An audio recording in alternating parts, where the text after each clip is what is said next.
กันกินไหมตามสบายเด้อมื้อนี้นาเป็นเจ้ามือเอง ให้ถือว่าเป็นครอบครัวเดียวกันบ่ต้องถือหยังว่าจังไหนเรื่องมันหมายหั่นนะเจ้าบ่าวเขาเล็งลัดมาแล้วได้เขาเห็นรูปอีนางแล้วเขามักหลาย เรื่องนี้นะก็แล้วแต่อีนางมันสิตัดสินใจ โอ้ยบ่ต้องตัดสินใจยากดอก โอกาสมีเธอเดียวนี่ได้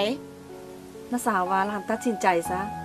หลานเฮ็ดเวียกอยู่โรงงานมาก็หลายปีแล้วก็บ่เห็นว่าสิมีหยังดีขึ้นหลานเป็นลูกสาวกกนะหลานต้องได้รับผิดชอบครอบครัวได้หลาน แม่นหั่นแหละหลานเที่ยวตัดสินใจซะเราหันว่าถ้าได้หลานไปนะเราสิช่วยเหลือทุกอย่างช่วยปลุกเฮือนแปลงซ่านให้พ่อแม่หลานอีก เรื่องค่าสินสอดเงินทองของมันนะเว้ามาโลดบ่มีปัญหา แต่ว่าหลานยังบ่ฮู้ว่าเราเป็นคนแบบใดอีกอย่างหลานกับเราบ่ได้ฮักกัน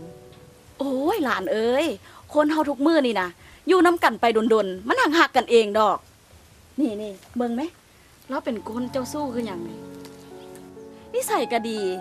มีธุรกิจเป็นของตัวเองสำคัญนะเป็นลูกคนรวยอีก นี่นะหลาน หน้าตาเราก็เจ้าสู้ แล้วก็มีธุรกิจหลายป่านนี้หลานตัดสินใจซะ ระวัง